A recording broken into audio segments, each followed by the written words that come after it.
There is an epidemic happening in men today. Weakness and comfort has taken place of strength and purpose. Masculinity is labeled as toxic, and women are now the ones who define what a man is, more than men are. Weak fathers are raising lost boys who are at risk of never being initiated into manhood. We've grown farther and farther from God, which led us to become weaker and weaker. The man within fights back by introducing men to their true strength and purpose through God. So join me, and together we can restore true strength and purpose in men. Hello and welcome back to the Man Within podcast. So happy to have you guys here with us today. If this is your first time here, welcome. The Man Within is dedicated to helping men in their walk with God by growing them physically, mentally, emotionally, spiritually, in all ways that we can help. So we keep men accountable by giving them the raw truth and sharpen each other with brotherhood.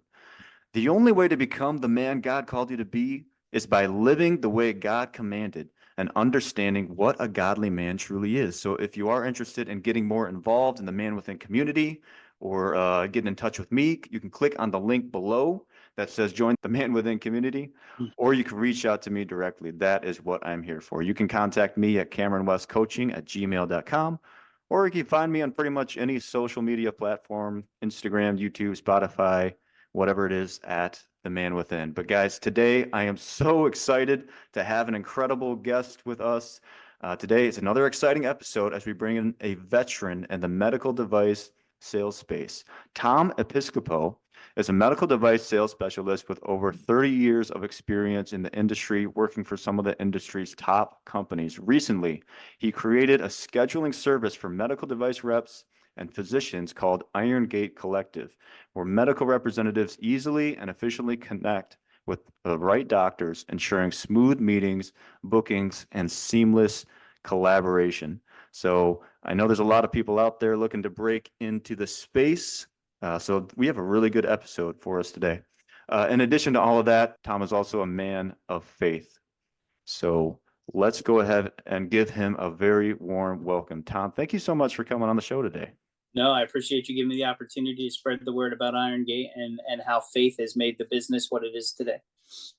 Yeah, no, that's a great segue, and I'd love to get into that. But I know there's a lot of listeners who are eager to learn more about medical device sales, and I just kind of want to unpack that a little bit. Why do you think it is that there's so much draw to this industry? Medicine's never going anywhere. I think that there's so much information that is passed from company to doctor and the amount of patients that doctors are seeing these days is such a burden that they just don't have time to learn about these products and what they can bring to their practice. So the medical device or the pharmaceutical side of sales is essential to the success of a doctor because we're bringing knowledge to their practice. Right, exactly. And one of the most jarring or surprising things that I've learned about this industry is that, the medical device rep is really part of the team. So I know you have some experience, quite a bit of experience in orthopedics and sports medicine. So, I'm sure you've gotten your time in the OR. Can you kind of explain the role of a medical device rep? Sure. So the way the process works is that you call on the doctor or the surgeon and you detail them on the product that you have. If that doctor decides that he's interested in using your product for whatever specialty they're in, they call you and say, hey, or their scheduler calls you and says, hey, we have this surgery on Friday that I need you to bring your plates and screws in for. I have a fifth metatarsal fracture that I need you to put a plate and screws in with me. So my job is to obtain the tray, the instruments, make sure that they're complete, bring them into the hospital or to the surgery center, make sure that they get sterilized, usually the day before, make sure that they're ready and complete for the surgery. Come in the morning, make sure that those trays are pulled for the surgery, make sure that the staff is aware of what he's using or she is using for that procedure.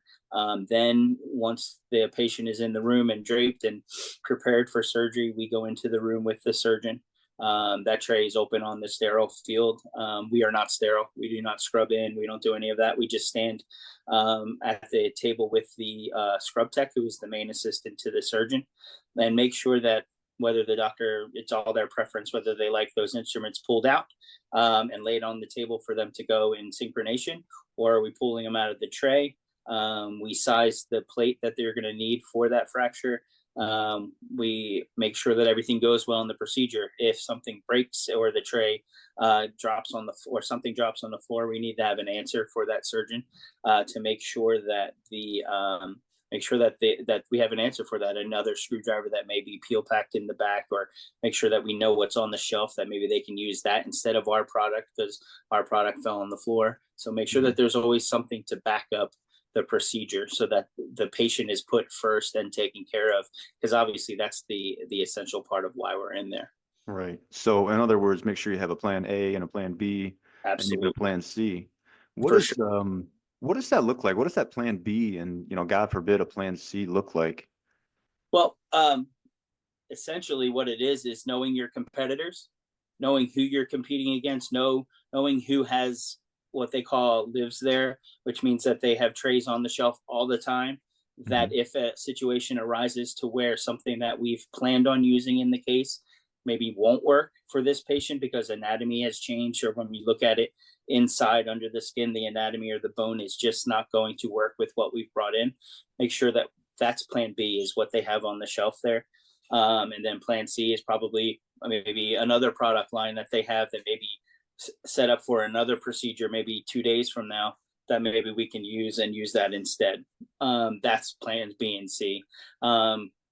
In some cases you bring two of your tray, but a lot of times that doesn't work either, right? Because if two of the same tray, it's still not going to work. You have to have the option of another product line, and a good representative is a representative that knows his competitors and knows what can work better. Because your product's not always going to be the perfect product. Right. No, I think you brought up a really good point, is knowing when and what is best for the patient. Correct. When and what to do. Planning cases, if you plan that case as if you are the surgeon, that's what's going to make you successful in the device field, because those doctors know that you're planning for things that they may not even thought of. And having a product there that maybe they say, hey, do you happen to have this? And if you do, they're like, oh, well, thank you very much for having that, and thinking of that. Right. But worst case scenario is to ask you and you don't have it. Oh yeah, for sure. And then you just use whatever's available there, knowing your competitors, and always have something to back up what you bring in. That's essential to being successful for sure. Okay. Point number one, have a plan and absolutely have a backup plan and know your competitors. If you were going to put a number one on it, it would be prepare for everything. Plan this case as if you're the surgeon. Okay. So that kind of leads to my next question, which is, what is it really that the surgeon expects from you as a representative? Knowledge. You need to be able to troubleshoot prior to the case, saying, well, if this goes wrong, then I need to have this in the room ready to go. You need to be able to help the staff of the hospital if they can't find something, some form of suture or maybe a certain type of what's called a rongeur. It's like a bone removing tool. If they can't find that, you need to know where exactly that's coming. Right. And obviously, just starting in your career, these are things that probably took you. Well, let me ask you that. How long did it take you to learn all this stuff? So I started out in orthopedics, wrapping casts and taking x-rays for an orthopedic surgeon in Ocala. So anatomy turned out not to be that much of a problem, right? Because I had learned that already with the other career. Then when Stryker came to me and offered me the position, they send you to Mahwah, New Jersey to train for 2 weeks. You learn the product, how the procedures go. You work with cadavers. You do that, and then you have a mentor, hopefully in your territory, who's like the lead rep, because normally you're hired on as an associate rep, and then you follow them around and you work. You do everything. If you have a good a good lead rep, he can teach you or she can teach you exactly what you need and Mm, how to be successful. So total time, probably 2 months to learn how to do all this stuff, but to hone the skill and round it out and make it sharp and make you dependable to the surgeons and to the staff of the hospital and to the offices, probably about 2 years. yeah. Yeah, there's just a Okay. lot to learn when you're trying to learn competitive stuff, facilities, how facilities work. When I say facilities, hospitals, surgery centers, there's so many different ways that those facilities function that aren't the same as the one across the street. So you need to learn all of that. And when your territories are getting bigger and there's less representatives as the sales business goes, so you may have 3 reps for a territory from Lake City to the Villages. Yeah. So I mean, and for That's those, Central Florida for those of you that don't know. for those not in Florida, that's from basically South Georgia all the way down to Central Florida, just north of Orlando, and that could be your whole territory. You need to learn all those facilities, and I think there's 11 facilities just Wow. down Highway 75. So you need to know the staff there. You need to know their different procedures and their likes and don't likes. Like, do Yeah. you need to have your surgical tray in there 48 hours before the surgery or 24? What do they prefer? Do they like two of your trays rather than just one? All those things are things that you learn, and that takes 2 years to learn that for sure. Yeah, for sure. And in this industry, well, in any industry really, but especially in device sales, you should always be on a pursuit of growth and knowledge. You Absolutely. can never operate with the belief that I already know everything there's to know. Because as soon as you find yourself in that place, as soon as the surgeon says, "Hey, where is this?" and you don't have it, you're gonna feel Mhm. smaller than. Oh, for sure. You're the only one. You're the only one in the room that can answer that question. They have you there because you're the only one. You're an extension of him or her, and Mhm. if you can't answer that question, so I would say the second most important thing to learn in the business is that become friends with your competitive reps. Know their products, know what they have, where they have it, have them in your phone so you can reach out to them and say, hey, listen, I'm going to use your tray. My tray isn't going to function for this procedure. I'm going to use your cannulated screws because I don't have one that's small. I'm going to use yours. Can you make sure that that's pulled out and ready for the case? And if you do that, that doctor knows that you're doing what's best for their patient. Right. It's not just that you're getting that commission check, it's that you're doing what's best for their patient, because they're going to have to see that patient for the next 3 months in the Right. global period after the procedure. You brought up a really good point because some of these procedures, I don't know, but it sounds like maybe you might have 2 or 3 procedures with the same patient over a 6 month or a 1 year time period. For sure. Yeah, no, absolutely, that does happen. Say, I my main work is basically foot and ankle these days, so you may do a bunion or a lapidus procedure on the left foot. That patient isn't going to have both done at the same time because obviously they need to be able to function. Once that first one heals, 3 months down the road, they're going to want to have the other one done if they have one on the opposite foot. So that's important to know as well, because you have a congruity of your product. You know what they used on the other side. You know what they're going to use on because their anatomy is pretty much the same Mhm. in when it comes to feet. You know what size screw you're going to need diameter wise, not necessarily length. You learn that from that first foot. You address it on the second. Right. So, from your perspective and even the surgeon's perspective, how does it really benefit you to be willing to use a competitor? Trust, basically trust. They know that you're going to do what's best for their patient. As I said earlier, that you need to know that they need to know that you are going to provide them whatever they need to get through that case, Mhm. whatever that is. And transparency, saying, hey, doc, I don't have the best product for this, but I know someone who does, who's got a better product than me that's going to work on this patient. And I have called that rep and said, hey, we have this case on this date. We're going to make sure that that's there. And I'm going to be there, even though I'm not making any commission off that. I'm going to make sure that that product is there so that this patient gets taken care of correctly. Right. So, in this industry, it's never just a one and done. Absolutely not. Always have to be looking in the long Correct. run. If you save that doctor on that first procedure on that patient, The next 2 or 3 patients, in my opinion, you're going to get those cases, not necessarily because they like the way the product went, even though normally it goes fine, but it's not necessarily going to be the product. It's going to Mm, be what you bring to the operating room that's important. okay. So from what I've heard, just in my research so far, a lot of times a clinic or a doctor will tend to use one product or one company, and they're likely to just kind of stick with that. It's difficult to Mhm. make changes, and then you got to learn something new. So what are the odds that they just make a complete change and say, hey, you know what? I really like this Tom guy. He's working with Stryker. I just want to stick with Tom and Stryker. How long would it take realistically to build that much trust and that kind of relationship with a surgeon? You can build that trust and relationship over time, not even being in an operating room with a surgeon. You can have discussions with him or her, and they know that you know what you're talking about, and you build that relationship. That doesn't necessarily you're going no necessarily make you get definitely going to make them use your product.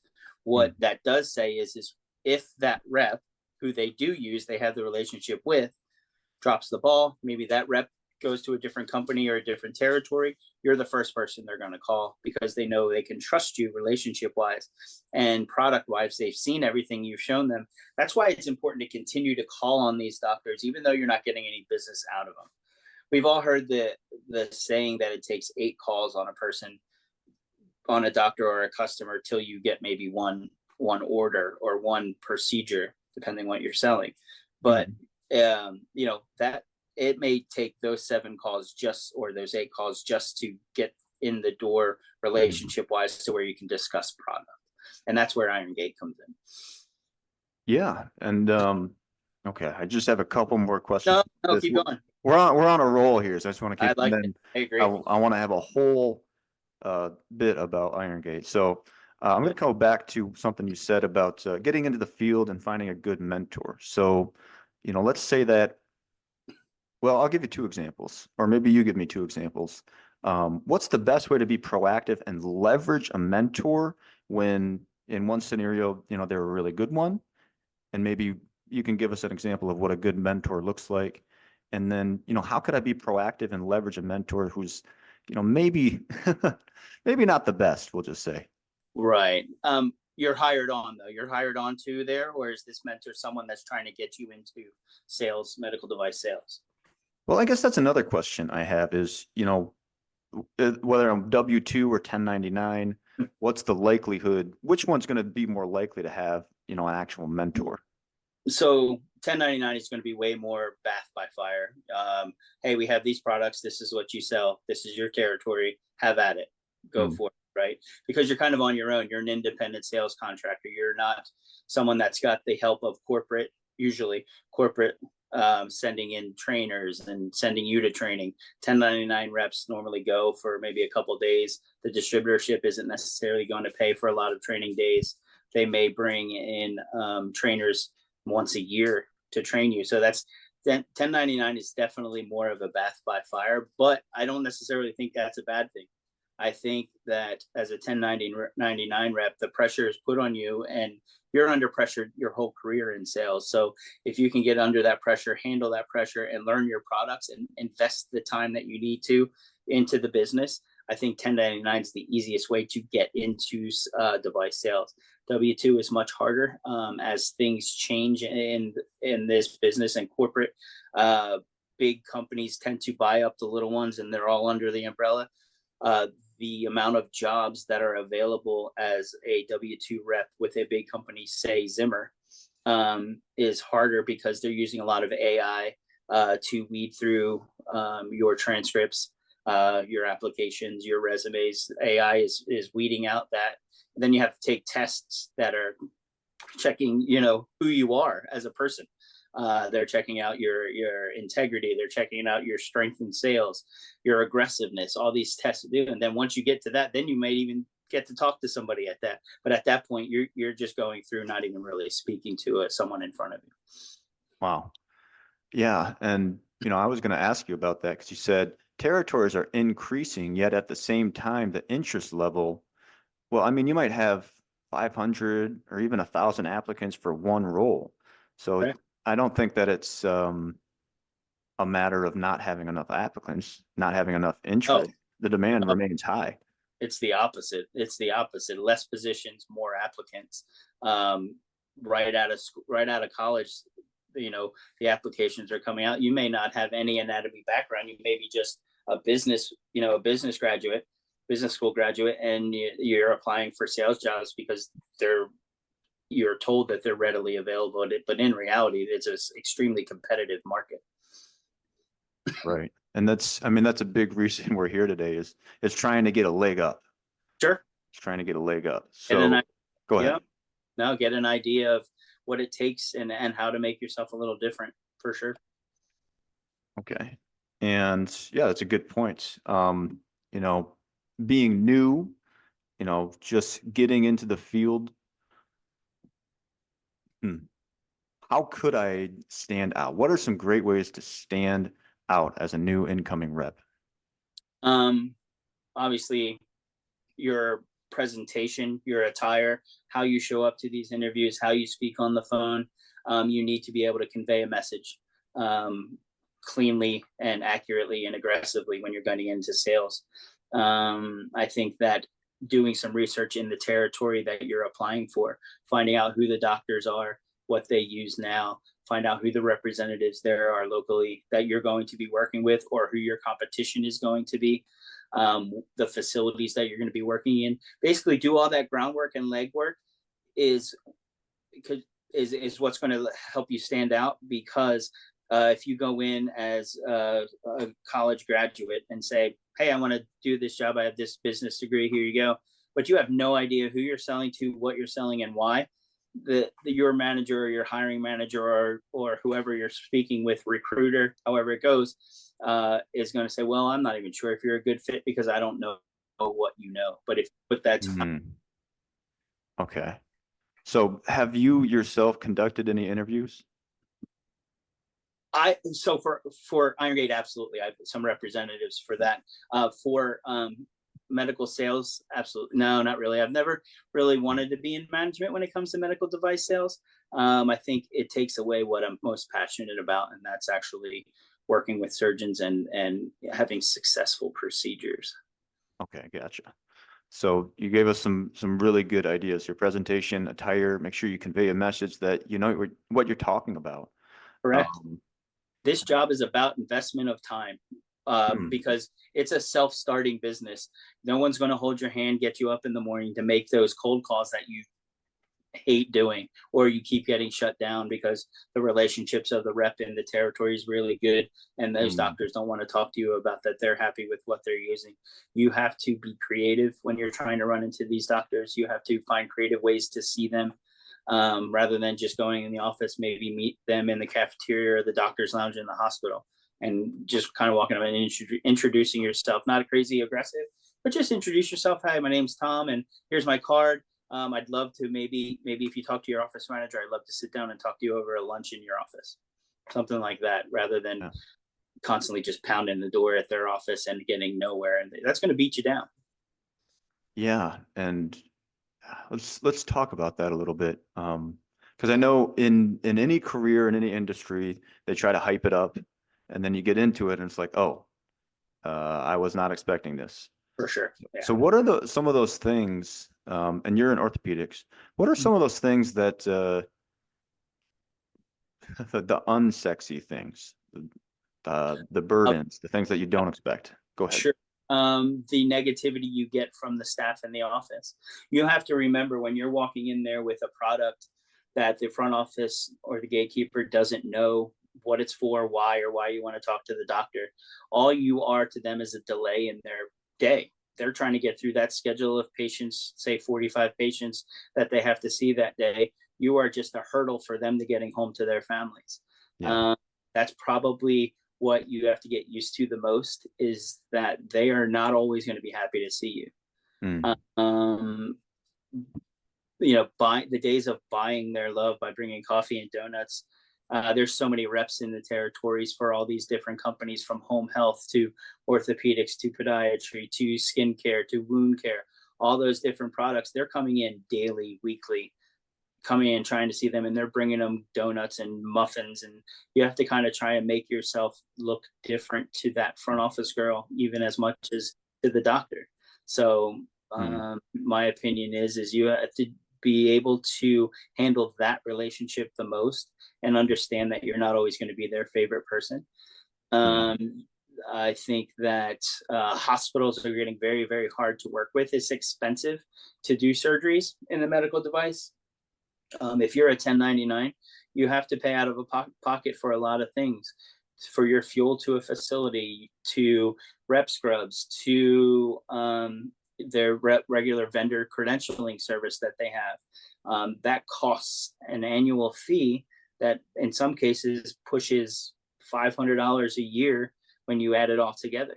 And then when you have 3 different hospital groups that you have to do your procedures in, that's $1,500, right? Because you're paying $200 to go in to even to do your credentialing, your background check, your getting your TB shots, getting your vaccinations, making sure that you get your business insurance in and uploaded into their computer system so that you can actually sign in to actually do your procedures in the hospital. Now, as a W-2, you usually get an expense card that you can put all that stuff on and get all that stuff taken care of. But as a 1099, you're paying out of pocket for that. Maybe you get reimbursed maybe 50% from your distributorship, and some distributorships are not paying anything. Wow. So that's becoming the biggest hurdle. That's becoming the biggest hurdle that I see as a 1099 rep, is that the expenditures that you're putting out annually to just do business is becoming extremely costly. Right. And I guess maybe we can talk a little bit of the difference between 1099 and W-2. So sure. W-2, I guess, is more of a full-on employee. Correct. 1099, you're contracted with a manufacturer or? With a distributorship that holds the contracts for the actual manufacturer. So a distributorship that may own the contract to Exactech in your territory. So you have everything that they have in whatever territory, foot and ankle, I'll just speak to that, is what you can sell. Screws, total ankles, plates, whatever they have, you can sell that. They hold the contracts for that. Distributorships can own more than one product line. So when I first started, the distributorship I started with had 11 different product lines, from spine all the way down to feet, to DME products, which is like walkers and bedside commodes and stuff, products of that nature. That's what you were able to sell, all of that. And you had multiple revenue streams coming in. So it's easy. So if one slows down, you're making money here. That's one benefit for being a 1099, but the expenditures that you pay are all out of pocket. As a W-2, you receive benefits, sometimes a car allowance, sometimes credit cards, to pay for your gas, to pay for wear and tear in your car, to pay for those credentialing services that you pay to go into each of the hospitals. So but you only have one product line and one specialty that you sell. So if you work for Exactech and you sell foot and ankle, you basically have screws and a total ankle, and that's basically all you have, and maybe some biologics. If you work for a Stryker who just bought Right Medical, they have a full product line of staples and screws and plates and nails and all of these different products that in your bag is full of products. So that's the main difference. You're selling one product line that you're directly, you definitely have to sell that product, and that's all you have to sell. You can't pick up other stuff like a distributorship. Okay. How often do you come across that issue where who you're working with just really does not have something that can fulfill the need of the patient? Not often. Most of the time when you're hired on as a 1099, hopefully that distributorship has more than one product, and it may be in different fields, right?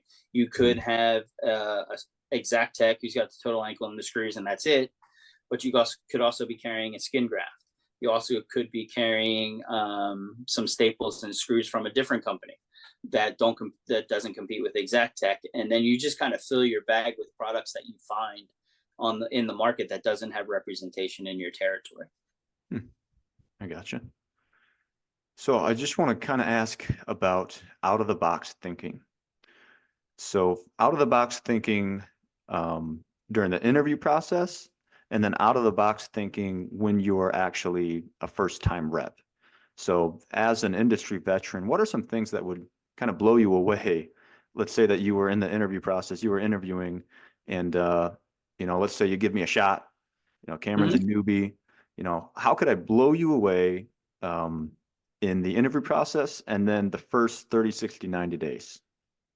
So obviously you know who you're interviewing with, so you know their product line. You should know their product line completely. You should not go in there just thinking that you're just going to interview for a sales job. You should go in saying these products are what I'm going to sell, and I know how these procedures go. I know how, and it may be just basic catalog knowledge, right? This 1.5 drill is for this 2.0 screw, or 1.7 drill, whatever their setup is, and know the demographics of the plates. Like, are they 1.2 millimeters thick? Are they 1.7? What type of screws go in there? If you know all of that, of the products that you're for the company you're interviewing for, and you can have a educated conversation just about those simple things, that's going to blow me away. Because what I see these days with younger reps that are coming into the field, getting hired by other companies, they don't have much product knowledge. They don't have much anatomy knowledge. They're just hired because they're not really getting paid a lot, right? As an associate sales rep coming in, a main rep, you're going to get maybe a 50 grand salary, and that's it. You're not going to make commissions until you become a full-fledged rep. But if you can do all that basic knowledge to where you know the thickness of their plates, their screw cannulations, all of those things, and what procedures you're going to use those products for, that makes you stand out. That's just an investment of your time. Because you do that, and say you don't get that job for that interview, there's not much deviation when you go to product when you're talking about, say, hand plates or foot plates. There's just not enough anatomy to do some crazy things when it comes to screw diameters or configurations. You just can't. So if you that knowledge that you've invested your time into is going to translate to other products if, say, you don't get that first one. Right. So that would stand out to me because it's an investment of your time. I like that. Investment of your time, because that's what this job is. That's correct. Because no one's going to drag you and tell you what you should be doing to be successful, because in some cases you're competing against fellow employees in the same territory for different products. So they're not going to help you unless that real rep, and you're the ASRs under there, is directly going to make money off what you do. Then maybe they may invest a little time with you. But if you are competing against them to sell in different markets, they're probably not going to invest much time in you. It's just too competitive these days. Wow. Yeah, there's competition even within the company. Yeah, I mean, Stryker has it broke down to where they have a rep for every specialty. So they have a foot and ankle rep, they have an upper extremity rep, they have a biologics rep, and they have a total knee rep or recon and reconstruction or trauma rep. And all those people are vying for business in the same hospitals. So. Yeah, no, that's a good point. I'm getting a lot of good stuff, but I'm glad. So is it just standing out? It's basic knowledge of the equipment, knowledge of the competitor, knowledge of your demographics, who's actually going to be using this. Correct. And just, because in this field, you got to really be thinking ahead. For sure. And once you're hired and you're in a facility and you're doing procedures with your head rep or whatever, respecting the staff of your facilities. Respect the staff of your facilities, because they're the ones that are going to make you successful in those procedures. If you're nasty and disrespectful to the scrub tech or the nurse in the room, the circulator, and they don't like you, they're not going to go above and beyond and let their knowledge of the facility be beneficial to you. They're gonna make you have to figure it out when you can actually really benefit from the knowledge they have. They are essential to your success. Right. Yeah, so kindness goes a long way. So, okay. I'm going to ask you one more question about this, and then Yeah, we'll good. get to the Got it. IronGate. No, this is great. So I know there's a few main people in the OR, so we'll just kind of stick to the OR. Sure. Um, inside and outside the OR, you got the coordinator, you got the materials manager, you got your sterile processing, and Hmm. the surgical tech, and obviously the surgeon. So of all of those people within, inside, and outside the OR, what's a great way to make relationships with each of them, whether it's the surgical tech, the materials manager, the front desk manager, and even the surgeon? Follow the rules in those facilities. Um, Learn the rules, follow the rules. Don't try to break the rules. Maybe not sign in to bring your tray in. Maybe when SPD, they have a certain spot they usually have you bring them into, but you drop off your tray somewhere else and don't let anybody know that you dropped it off for a procedure the next day. When you walk into that sterile processing department, introduce yourself, tell them what you're there for, ask them their names, invest in them, right? Because they're the ones who are going to process your trays. If something, and once you start doing a bunch of procedures there, and if you drop off a tray and they're looking through it when they're getting ready to wash it and they notice an instrument's missing, they'll call you and let you know, hey, listen, you're missing this. I just wanted to give you a heads up. Mm, Or, you know, once you get the tray into SPD, make sure you come back and check to make sure that it's processed. So that for the next day's case, it's up and ready, and you can send that text to the doctor saying, hey, I saw your tray, it's up and ready, we're good to go for 7:30 tomorrow morning.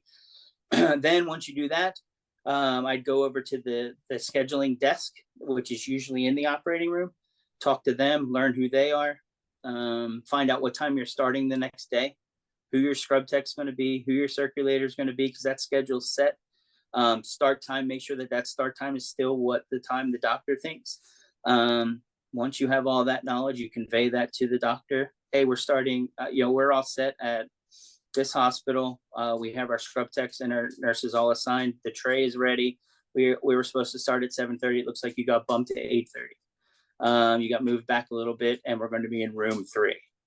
All that type of knowledge is helpful for everyone, right? yeah. The desk in the operating room knows that you let that doctor know that he's not starting at 7, or she is starting at 7, not starting at 7:30. She's starting at 8:30. You know what room, you know who's working in there. You can kind of get to, if they're running around, you can get to know that staff, that circulator, that RN, that scrub tech. You get to know them. Like I said, they're essential to your success in surgeries. Yeah. So, in other words, invest in others and they will Absolutely. invest in you. Just like life, right? Just like life, you have to invest in others. Once you invest in others, the world becomes a much easier place to navigate when people know that you care about them, for sure. Yes. And in this field, more than any other, it's about putting the patient first. That's what we're attempting to do, for sure. So let's talk about investing into others through IronGate. Can you just give us a little background on IronGate Collective, how it came about, and what the main mission is? Sure. So IronGate Collective came to me. I left Stryker Orthopedics for another avenue that I'm in now, but I had to sit out a non-compete. It was a 2-year non-compete, but they only held me to 1. But I couldn't work in the territory that I worked in for 17 years. All those relationships that I had built over all that time were just unavailable to me. So while I was sitting there as a representative, you're a self-starter, as I said earlier. I was bored. I was going out of my mind. Like, I couldn't work. I had a guarantee, so I was getting a check. I was getting paid, but I felt as if I wasn't really earning it or doing anything. So I wanted to maybe start developing in my own business. And I went and I thought about things that maybe I could develop in the operating room. A product that maybe we needed in the operating room that nobody's thinking about. And when I looked into all of that, it was just really, really expensive. There's just a lot of regulatory stuff that you had to get through that cost money. And it would have taken me 10 years maybe to get it to the point where I wanted it to be as somebody, a small individual. So I thought, well, let me think about what I could give back to the doctors that have been loyal to me for these 17 years in this territory. And I started to develop IronGate Collective, a scheduling service for representatives in the office. I wanted to give back to the business that had allowed me to have a good life, happy life, not too much of a time consuming life. Foot and ankle gives me elective cases, so I'm not doing trauma. I'm not getting up at 2 a.m. in the morning and driving to go for a case at 5. I don't have to do that. So what I thought about was something that I could give back to the doctors that were loyal to me as a start to the business. And that's where IronGate Collective came from. Cold calling is probably the most difficult part of sales. Getting 2 minutes of time is sometimes above average with your doctor. What IronGate Collective does now, it guarantees you with an accepted appointment 10 to 15 minutes of time with that surgeon at a pre-selected time that the doctor has chosen. So if that doctor, he or she, is in clinic from 8 to 5 in a day, they may select the time at 7:45 prior to patients being seen, maybe 11:45 just before lunch because they're finishing up their morning, maybe 12:45 just before they start their afternoon while their MAs fill in their rooms. They can see you for 10 to 15 minutes of time. And it gives you the rep the ability to upload a product that they're going to detail the doctor on. So the doctor can be educated on the product that you're coming in to talk to them about. So that 10 to 15 minutes of time isn't 5 of it taking, just telling them what you're talking about or what you're coming to see them about. 5 minutes of time is going directly into the benefits of the product. And he may or she may have questions for you already when you walk in. How does this product work and why is it better than what I'm doing already?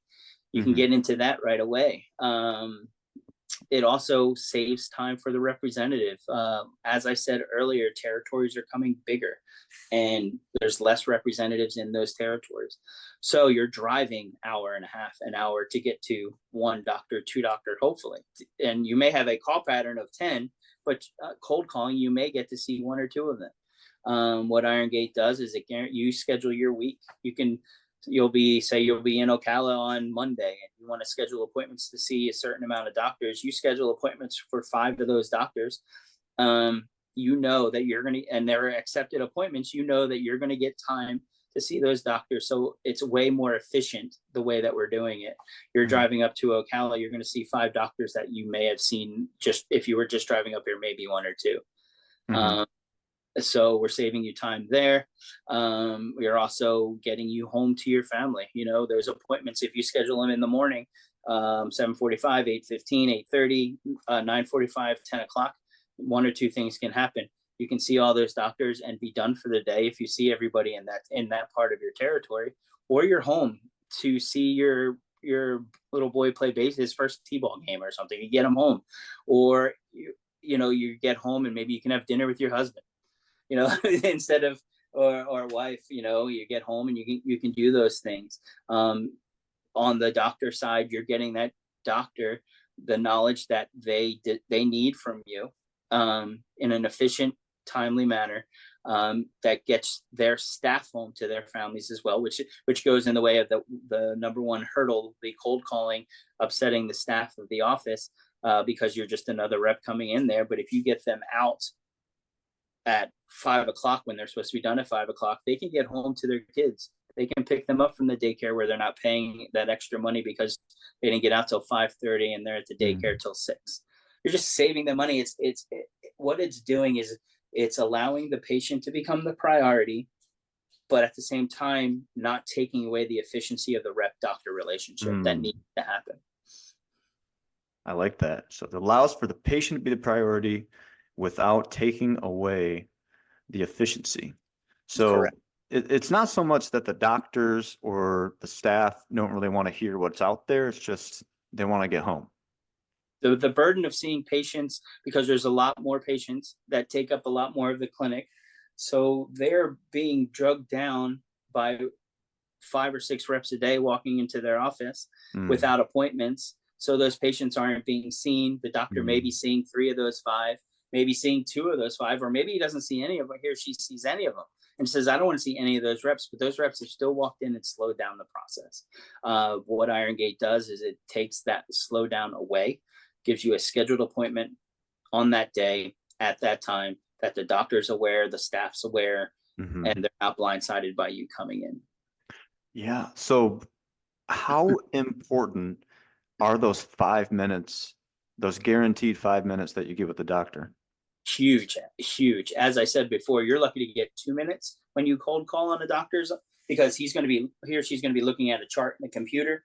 They're going to be talking to the nurse or the MA who's like, hey, you forgot to sign this script for the medicine for your patient in room 2 that you just saw.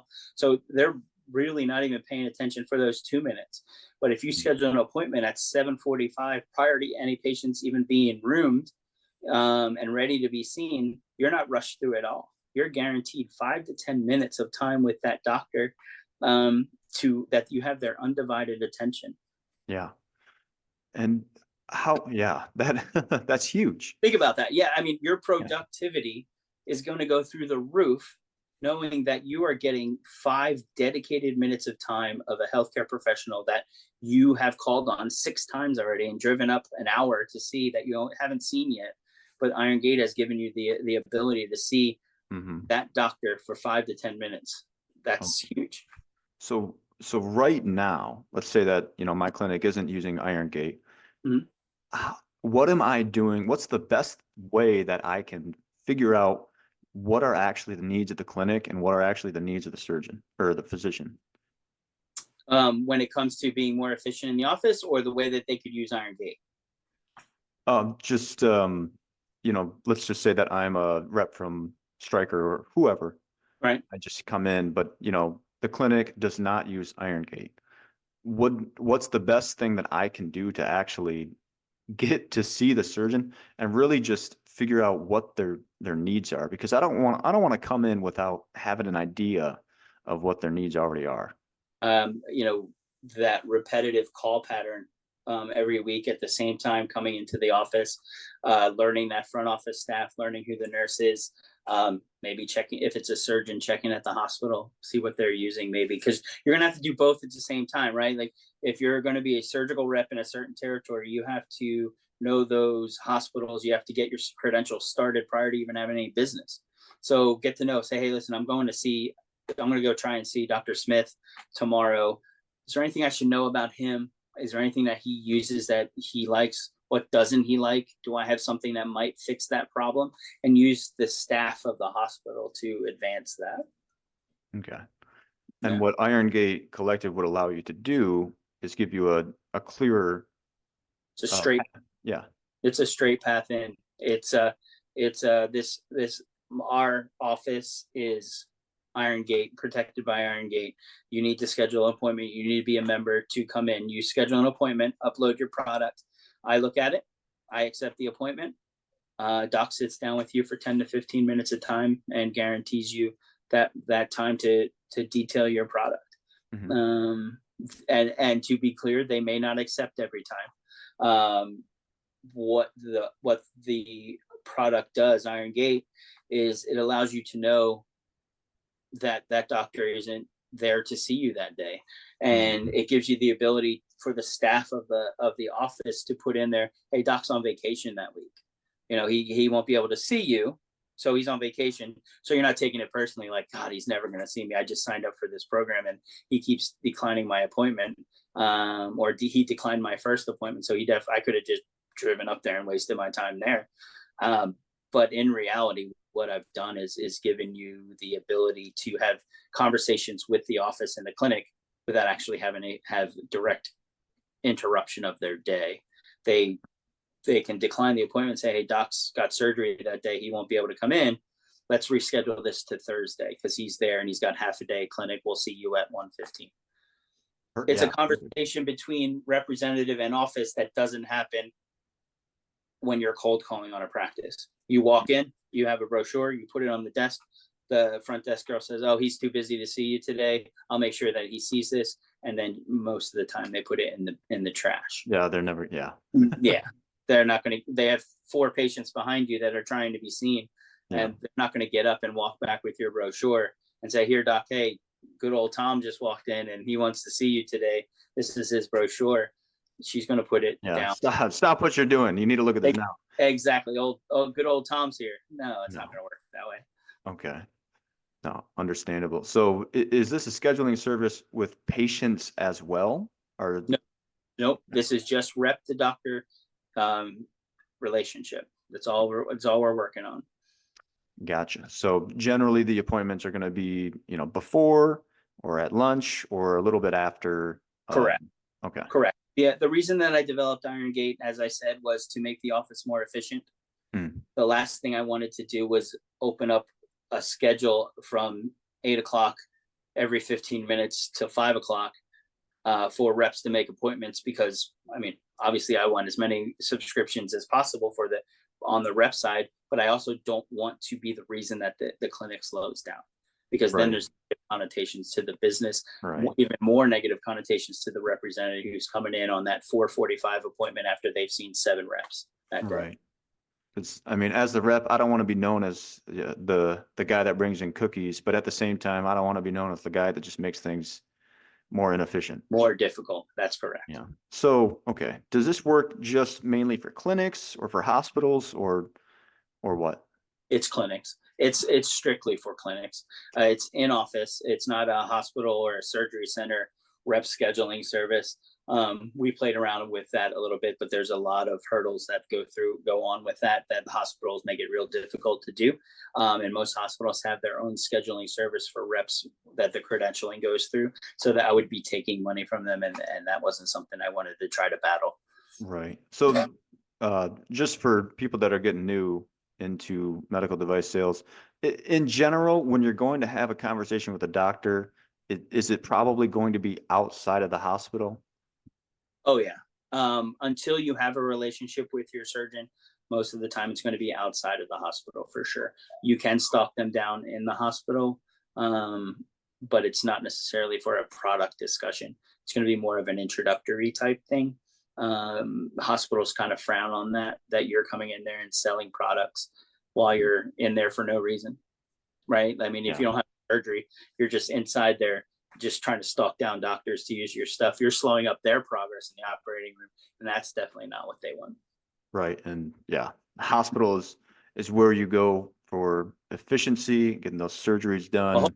And yeah, hopefully. I mean, they kind of move slow enough, and that's not necessarily hospitals control. It's patients getting there late, doctors getting there late, other things, but they sometimes have some issues with time being on time. So that's not necessarily something that I want to be the rep who's making that even worse. yeah, no, exactly. And that's good to know. Oh, for sure. Um, so as far as IronGate goes, have you rolled it out to any clinics, and what is their feedback so far? Sure. So total rep and doctor subscriptions, we have 52 in a 10-month period. So we have 52 clinics. So we have 42 clinics and 11 representatives that have signed up. And to me, that's perfect. It's a slow rollout. We did a proof of concept with some surgeons that I've known for a long time. When I actually texted them just after my non-compete ended, and I said, "Hey, I got this. You guys interested?" They said, "Absolutely. Come on in. We'll sign up. We'll see how it works." And we signed them up. It's been super. They've done really, really well.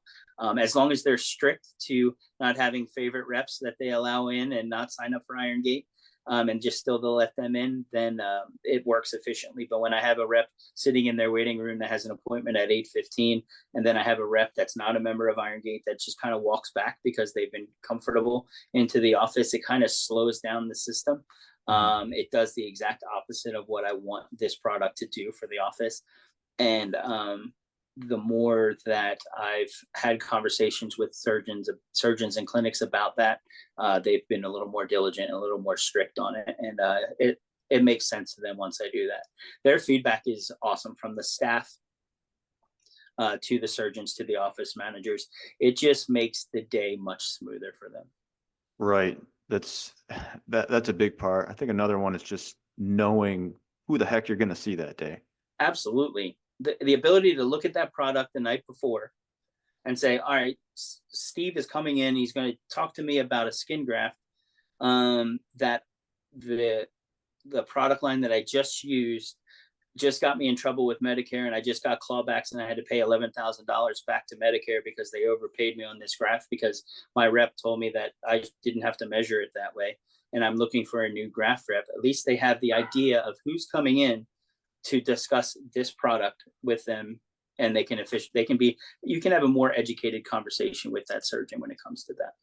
Yeah, that's huge. That's a point that we got to touch on is IronGate also it gives the physician and the staff a chance to see what it is that you're bringing to the office and just gives them a chance to get a background on it before you even have that conversation. So then the doctor already has some good questions lined up. Absolutely. They've had that discussion maybe over dinner with their wife, and they said, "Oh, so and so's coming. He's bringing this new graft. I'm pretty excited. This is the new technology. I did some reading on it, and I read a study about that product, and I'm really excited to give this thing a shot, and or just listen to this guy and see if it's exactly what I think it is." So how does that work? When you set the appointment, do you just add a little PDF or? Yeah, you upload a PDF right in there. Huh. Just like normally when you're uploading a product to email it, same exact thing.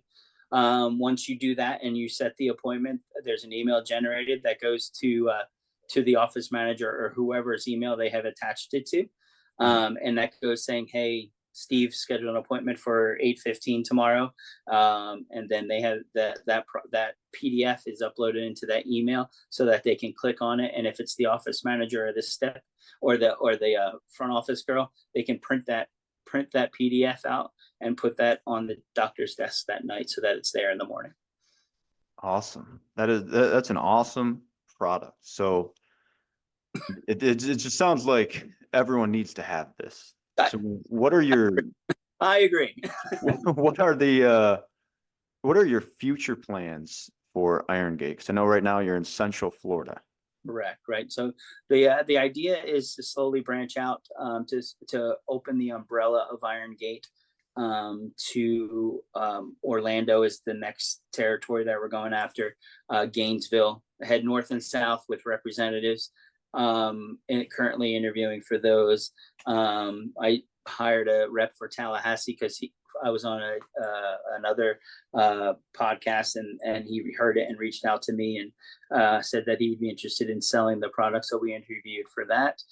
And then I think the idea is to slowly branch out, cover the state of Florida, Georgia. And then once we're that branched out and we got revenue coming in that's every month profitable and we're doing really well, then start to really expand to maybe the Northeast.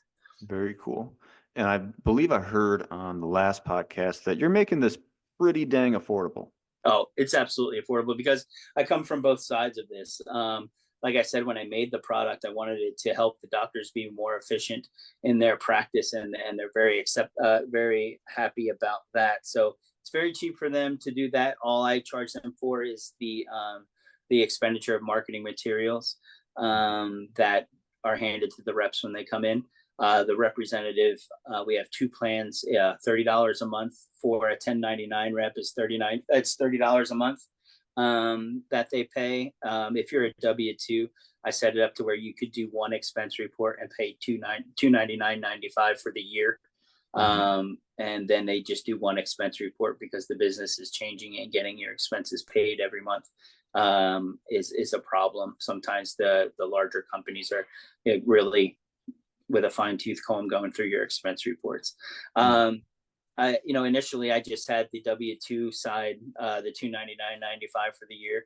And then I had some 1099s call me and say, "Hey, that's a lot of money for me to put out at one time." So we revamped the product and developed something for 1099 reps, so that they're not basically putting out one Starbucks run for a doctor's office to have guaranteed time for doctors. Okay, that's smart. Yeah, that's pretty dang affordable, and the value far surpasses. Absolutely. That is awesome.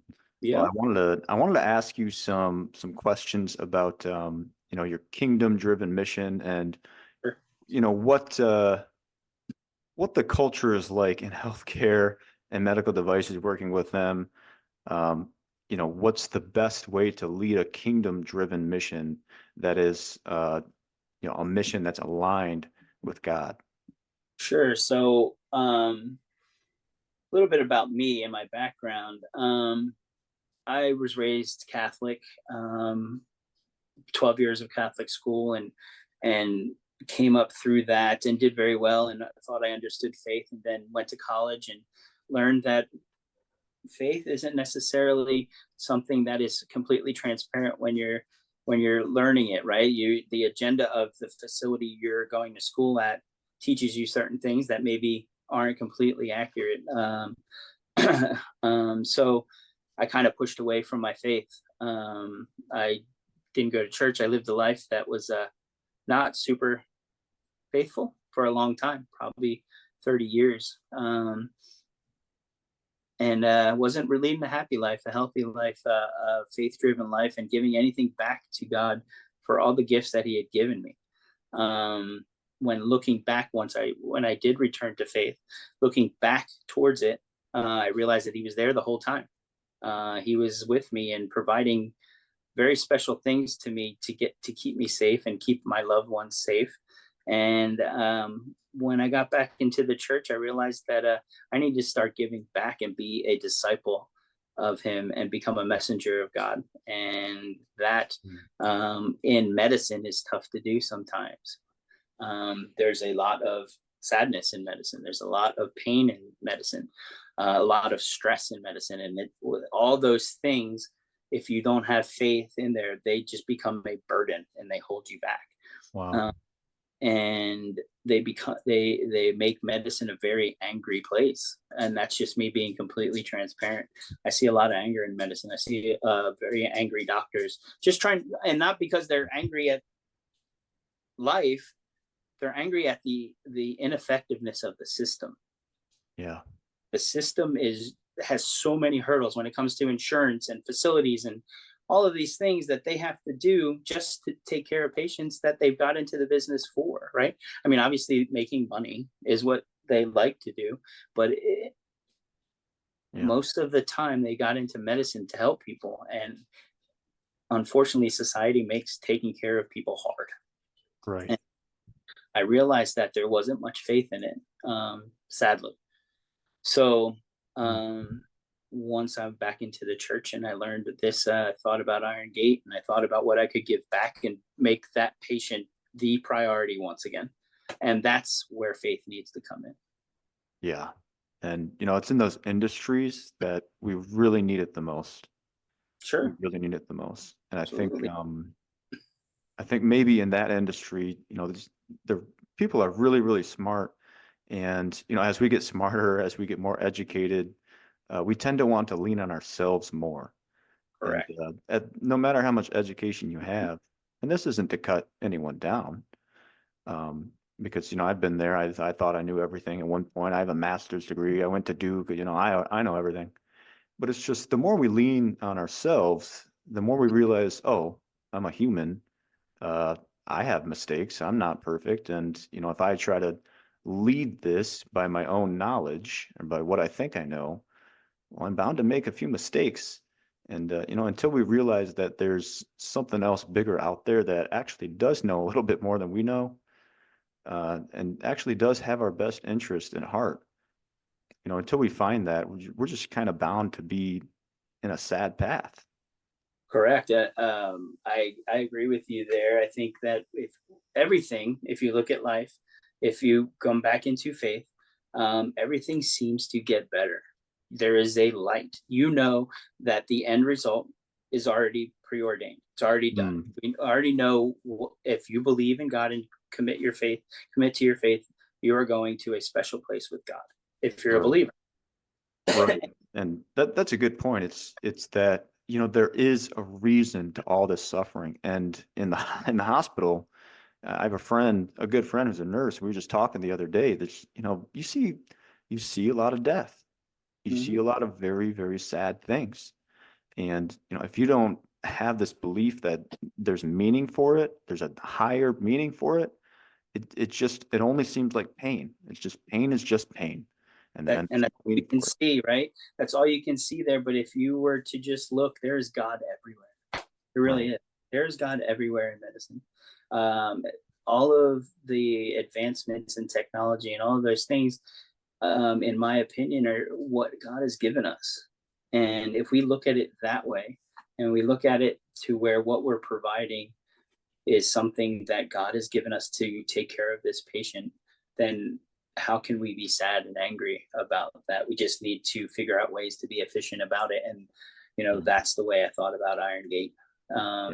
To be honest, there's this, like, how can I make that patient stress a little bit less stress, a little less waiting in the waiting room. I did like an impromptu study on Facebook in two different groups, one down in the Villages and one in Ocala.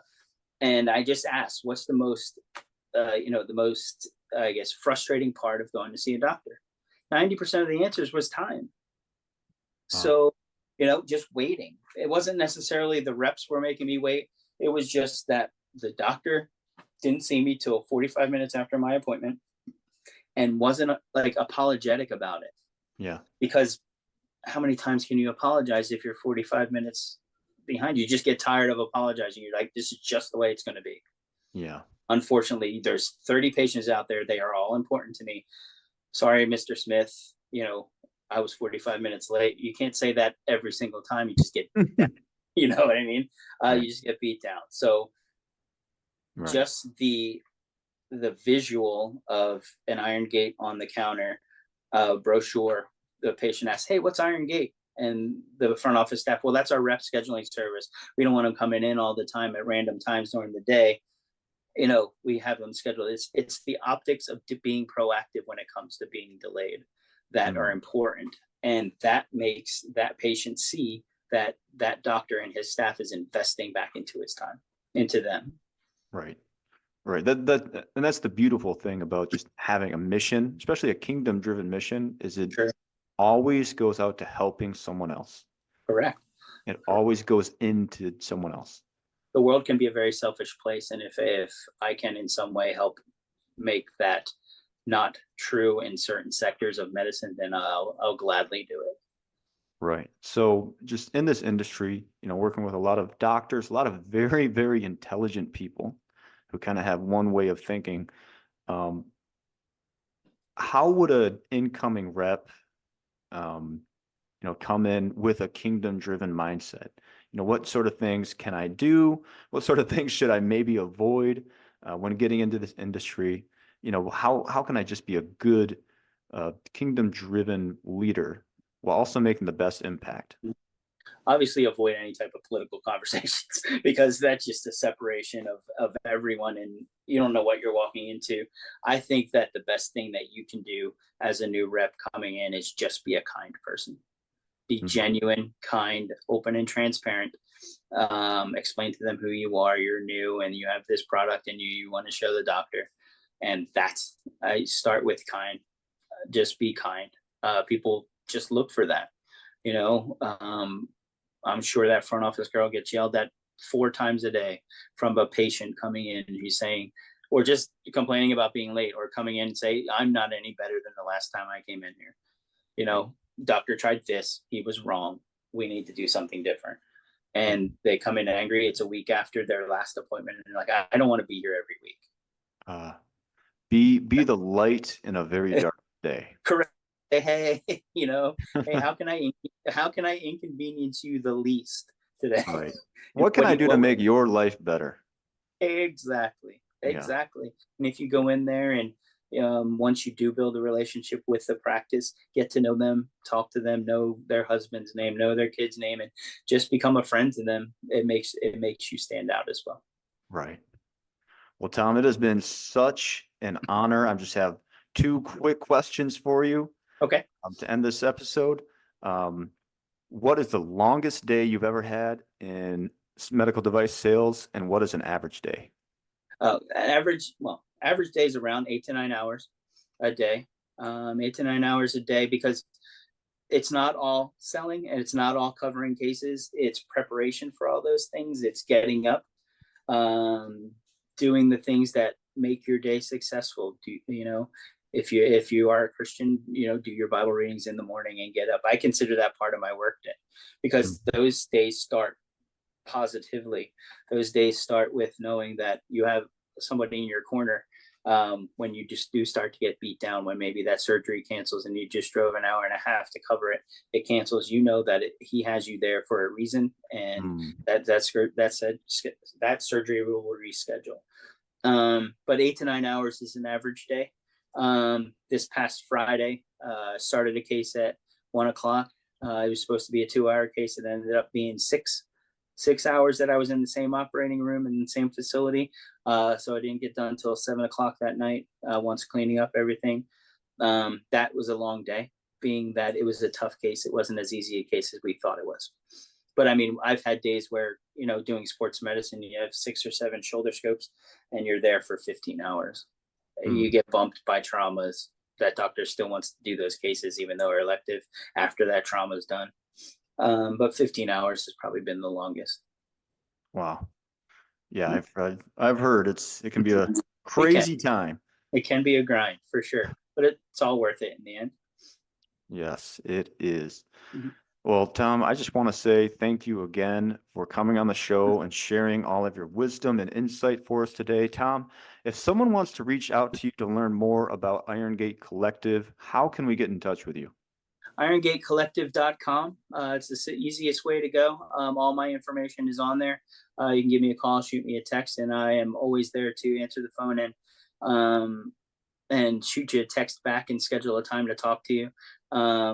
IronGateCollective.com is probably the easiest. I do have social media, Facebook, Instagram, and that I'm pretty active on when it comes to the business. So you can go to there too and look it up and look at some of my posts there as well. Awesome. Well, thank you so much, guys. Thank you for listening. And thank you again to Tom for joining us. If you gained any value from this episode, be sure to give it a like and subscribe to the channel. And if there are any topics you'd like to learn more about, or if you're interested in coming on the show, please reach out. You can reach out to me at cameronwestcoaching@gmail.com. Thank you again for listening, and I'll see you on the next one.